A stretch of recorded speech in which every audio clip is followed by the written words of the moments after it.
tunna illa wa antum muslimun. Faqad qala Allah Ta'ala fi kitabihil karim ba'da a'udzu billahi as-sami'il 'alim minasyaitonir rajim. Ya ayyuhan nasu taqu rabbakum wakhshaw yawman la yajzi walidun 'an waladihi wala mauludun huwa jazin 'an walidihi syai'a. Inna wa'dallahi haqqun fala taghurrannakumul hayatud dunya wala yaghurrannakum billahil ghurur. Shadaqallahul azim. Jamaah salat Jumat yang sama-sama mengharap ridha dan belas kasih sayang Allah Subhanahu wa taala. Alhamdulillah wa syukurillah, kembali kita memuji dan kembali kita mensyukuri atas seluruh titipan kebaikan, rezeki, karunia dan juga kebahagiaan yang masih Allah titipkan dalam hati-hati kita, dan mudah-mudahan dari seluruh titipan kebaikan ini kita bukan hanya sebatas dicatat sebagai hamba yang pandai dalam menikmati semua titipan kebaikan itu, tapi kita berdoa mudah-mudahan kita menjadi hamba-hamba Allah yang tahu dan pandai untuk berterima kasih. Imam Al-Ghazali ketika ditanya, wahai Imam, bagaimana cara kami bersyukur?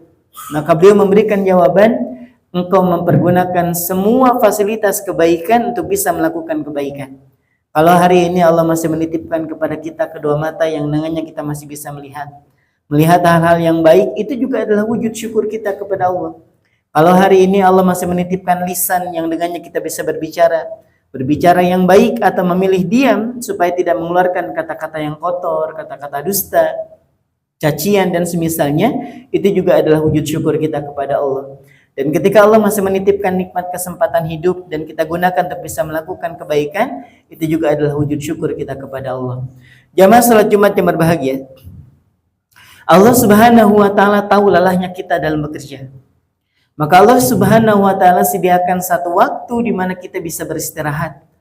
Wa ja'alna laila libasa, dan kami jadikan malam hari itu untuk kalian beristirahat. Sekalipun sejenak. Allah jadikan malam hari sebagai bentuk kasih sayang Allah kepada kita untuk merehatkan jasad ini dari kelelahan-kelelahan dunia.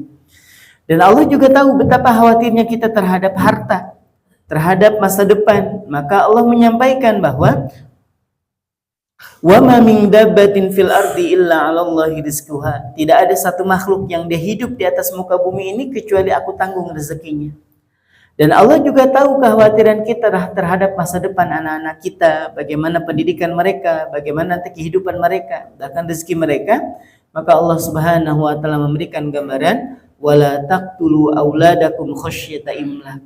Janganlah kalian membunuh anak-anak kalian karena kalian khawatir akan kemiskinan. Nahnu narzuquhum wa iyyakum, karena sesungguhnya aku yang menanggung rezeki mereka dan juga kamu.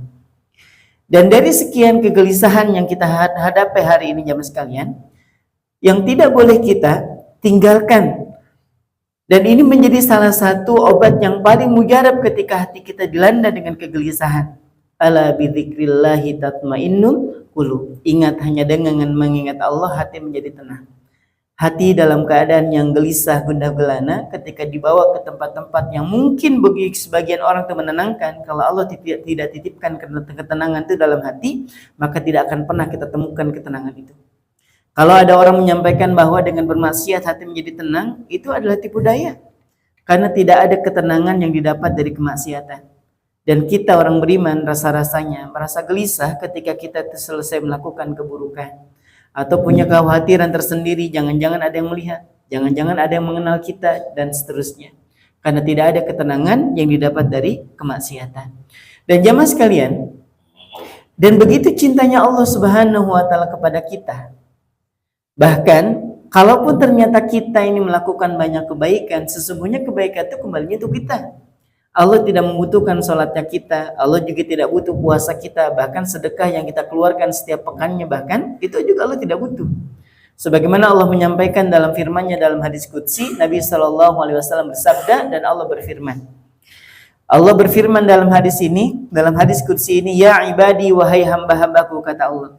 Lau anna awwalakum wa akhirakum wa insakum wa jinnakum, sekiranya kalian dari makhluk yang pertama kali aku ciptakan sampai makhluk yang paling terakhir sekali aku ciptakan dari kalangan jin dan juga manusia.